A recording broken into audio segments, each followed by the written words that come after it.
Then हमारे पास क्या है, यूजेस ऑफ इथेनॉल है। हमारे पास इथेनॉल के यूजेस है। हमारे पास इथेनॉल किस लिए इस्तेमाल हो रहा होता है, use as a solvent for organic compound. हमारे पास ऑर्गेनिक कंपाउंड्स के लिए इस्तेमाल हो रहा है। फॉर्मेशन ऑफ अल्कोहलिक ड्रिंक्स, हमारे पास अल्कोहलिक ड्रिंक्स हमारे पास बनाने के लिए, शराब बनाने के लिए इस्तेमाल हो रहा होता है। हमारे पास ester, ester, ether and chloroform and perfume, बस इन सब चीज़ों को बनाने के लिए इस्तेमाल हो रहा होता है। Inert solvent for crystallisation, crystallisation के लिए हमारे पास जो क्रिस्टलाइजेशन का प्रोसेस होता है उसके लिए हमारे पास जैसे इनर्ट सॉल्यूशन सॉल्वेंट इस्तेमाल हो रहा होता है। नॉन रिएक्टिव सॉल्वेंट के तौर पे ये इस्तेमाल हो रहा होता है। अब जो हमारे पास नेक्स्ट ऑर्गेनिक कंपाउंड है that is phenol carbolic acid. Phenols हमारे पास क्या होते हैं, दीज आर एरोमेटिक कंपाउंड्स। हमारे पास ये एरोमेटिक कंपाउंड जो होते हैं इसके अंदर बेंजीन रिंग एग्जिस्ट करता है, हैविंग OH ग्रुप अटैच्ड। हमारे पास OH ग्रुप अटैच होता है तो इनका फॉर्मूला क्या होता है, सिंपल हमारे पास क्या होता है, phenol C6H5OH, that's a phenol. ठीक है ना। तो हमारे पास यहाँ पे जब एरोमेटिक कंपाउंड पर OH लगा हुआ तो क्या कहलाएगा, फिनोल। तो ये क्या हो सकता है, मोनो भी हो सकता है, ड्राई भी हो सकता है, ट्राई हाइड्रिक फिनोल्स भी हो सकते हैं। जो सिंपल फिनोल होता है उसमें क्या होता है, हमारे पास एक OH लगा होता है। हमारे पास रिसोर्सिनॉल है, रिसोर्सिनॉल में हमारे पास 2 OH लगे हुए होते हैं। एंड इन पायरोगेलॉल, पायरोगेलॉल में हमारे पास 3 OH लगे हुए होते हैं। ठीक है ना। तो हमारे पास 3 तरह के फिनोल्स हो सकते हैं। बस देन वी हैव प्रिपरेशन। हम इसके अंदर हमारे पास क्या है भाई, प्रिपरेशन होती है फिनोल्स। प्रिपरेशन ऑफ फिनोल्स में हमारे पास जो फर्स्ट प्रोसेस है that is from Downs process. First method हमारे पास Downs process, through Downs process हम बना रहे होते हैं क्या भाई, फिनोल। अच्छा, इसके अंदर हमारे पास जो रिएक्टेंट हैं वो क्या है हमारे पास है क्लोरोबेंजीन और NaOH। क्लोरोबेंजीन और NaOH का हम क्या करवा रहे होते हैं, रिएक्शन करवा रहे होते हैं। 10% हमारे पास इस्तेमाल होता है chlorobenzene at 300 degree centigrade, 300 to 360 degree centigrade and 150 atmosphere pressure होता है। ये कंडीशंस होती हैं। इसके अंदर हमारे पास क्या हो रहा होता है, बेसिक सा सिंपल सिंगल डिस्प्लेसमेंट हमारे पास रिएक्शन हो रहा होता है, पार्शल नेगेटिव, पार्शल पॉजिटिव, आपको तो पता ही है, पहले से देखते हुए आ रहे हैं, प्लस, ठीक है, और माइनस। तो हमारे पास क्या होता है भाई, ये पार्शल नेगेटिव ये पार्शल पॉजिटिव पे जाता है, NaCl करके NaCl बना लेता है और ये OH यहाँ पे आके लग जाता है और हमारे पास हमें फिनोल देता है। ऑब्वियसली ये प्रोसेस यहाँ पे नहीं रुकता, ये प्रोसेस यहाँ पे नहीं रुकता, OH लग भी जाता है लेकिन साथ में सोडियम भी होता है सॉल्यूशन के अंदर। फिर ये सोडियम हमारे पास ये जो सोडियम होता है, जो हमारे पास ये पार्शियल नेगेटिव ऑक्सीजन होता है, ये सोडियम अटैक्ट होता है इससे, ठीक है, और हमारे पास क्या बन जाता है, सोडियम फिन ऑक्साइड हमारे पास वजूद में आ जाती है। सही, हमें सोडियम फिन ऑक्साइड मिल जाती है। फिर हमारे पास सॉल्यूशन में क्या होता है, HCl। ये जो HCl होता है हमारे पास, देन यहाँ पे हमारे पास दोबारा से again what we have is a double displacement, double displacement हमारे पास यहाँ पे रिएक्शन हो रहा होता है।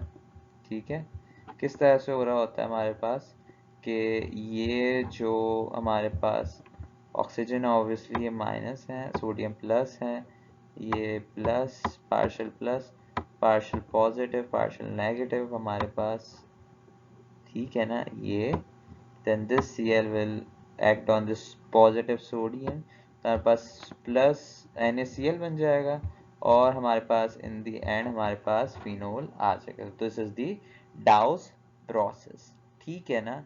अच्छा, उसके बाद हमारे पास क्या, from benzene sulphonate. Benzene sulphonate में भी व्हाट वी आर हैविंग, हमारे पास एक डबल डिस्प्लेसमेंट रिएक्शन हो रहा होता है दोबारा से, ठीक है ना। तो ये हमारे पास यहाँ पे SO3Na जो होता है, benzene sulphonate, sodium benzene sulphonate हमारे पास होता है, ये NO से रिएक्ट करता है तो ONa दोबारा से हमारे पास सोडियम फिनॉक्साइड बन जाती है। फिर ये सोडियम फिनॉक्साइड HCl से हमारे पास रिएक्शन होता है।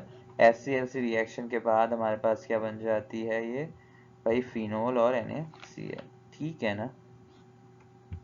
उसके बाद हमारे पास क्या है भाई, reactions of phenols. Reaction of phenols के दो तरह के रिएक्शन है। Substitution reaction due to aromaticity, हमारे पास जिस तरह से बेंजीन के सब्स्टिट्यूशन रिएक्शन थे उसी तरह से हमारे पास सब्स्टिट्यूशन रिएक्शन है। या हमारे पास एसिडिक नेचर की वजह से, जो OH ग्रुप की एसिडिक नेचर है उस वजह से हमारे पास रिएक्शन आते हैं। OH ग्रुप की एसिडिक रिएक्शन नेचर क्यों, क्योंकि ये H पॉजिटिव आयन दे देता है। ऑब्वियसली हमने आर्हेनियस थ्योरी पढ़ी है फर्स्ट ईयर में, उसके अंदर ये बताया जाता है जो एक्वस सॉल्यूशन में H positive ion they they that is an acid. ठीक है ना। Alcohols are non-acidic while phenols are, ठीक है, yet less than carboxylic acid, carboxylic acid से कम होते हैं। The reason why phenol is acidic lies in the nature of the phenoxide ion। जो phenoxide ion होती है हमारे पास, phenoxide ion कौन सी हमारे पास आयन की बात कर रहे हैं, ये वाली आयन phenoxide ion होती है। The negative charge on the oxygen atom can become involved within the pi electronic cloud on the benzene ring. The negative charge in thus delocalized in the ring and the phenoxide ion becomes relatively stable. This type of delocalization not possible with alcohol. हमारे पास जो OH group तो alcohol में भी लगा हुआ होता है, लेकिन अल्कोहल हमारे पास क्या होते हैं, एसिडिक नहीं होते। एसिडिक क्यों होते हैं, क्योंकि हमारे पास जिस पे OH ग्रुप लगा हुआ होता है, जब ऑक्सीजन ने H के साथ अपने इलेक्ट्रॉन शेयर कर रहा होता है OH ग्रुप में, बट जब वो OH ग्रुप के जो O और H के बीच में जो शेयर्ड इलेक्ट्रॉन होते हैं, वो वहां से लेके वो पाई इलेक्ट्रॉनिक क्लाउड में वो एंटर करवा देता है, डबल बॉन्ड बना लेता है। जिस तरह से हमने पहले, याद है आप लोगों को पढ़ा होगा, ऑर्थो पैरा पढ़ा था हमने चैप्टर नंबर 7 में। इसी तरह से यहाँ पे ऑर्थो पैरा की डीलोकलाइजेशन होती है माइनस चार्ज की, और जिसकी वजह से हमारे पास ये जो होती है एक स्टेबिलिटी बरकरार रहती है, किसकी भाई, फिनॉक्साइड की। जब ये ऑक्सीजन अकेला ही ज़्यादा स्टेबल होता है, जब ये बेंजीन से अटैच होता है, तो हमारे पास ये स्टेबिलिटी होती है, तो उसको H की ज़रूरत नहीं होती, वो H निकाल लेता है। तो इसकी वजह से हमारे पास फिनोल्स के अंदर क्या आ रही होती है भाई, एसिडिक प्रॉपर्टी आ रही होती है, क्योंकि हमारे पास यहाँ पे वो स्टेबल होती है, ये जो फिनॉक्साइड आयन होती है OH के बजाय। ये इसलिए इसमें फिनोज में आ रही होती है, लेकिन अल्कोहल्स में इसलिए नहीं आ सकती क्योंकि वहाँ पे बेंजीन रिंग नहीं होता, तो वहाँ पे स्टेबिलिटी, बाइलेक्ट्रॉनिक क्लाउड ही नहीं होता, तो वहाँ पे किस तरह से हमारे पास जो है वो स्टेबिलिटी आएगी। ठीक है, तो इसलिए हमारे पास जो होता है phenol is in acidic in nature. अच्छा, हमारे पास रिएक्शन है बेस के साथ, हमारे पास ऑब्वियसली NaOH है, OH है, O पार्शल हमारे पास जो है वो नेगेटिव है, H पॉजिटिव है, हमारे पास NaOH में प्लस और माइनस, हमारे पास डबल डिस्प्लेसमेंट रिएक्शन होगा, तो हमारे पास सोडियम फिनॉक्साइड बन जाएगी। अब बस रिएक्शन में जिंक डस्ट, जब हम जिंक डस्ट से रिएक्ट करवाते हैं तो ये जो जिंक होता है, जिंक की वैलेंसी होती है +2 और ऑक्सीजन की -2। जिंक इस ऑक्सीजन को ले जाता है, बना लेता है जिंक ऑक्साइड, और हाइड्रोजन बचा हुआ क्या बन जाता है, बेंजीन। ठीक है ना।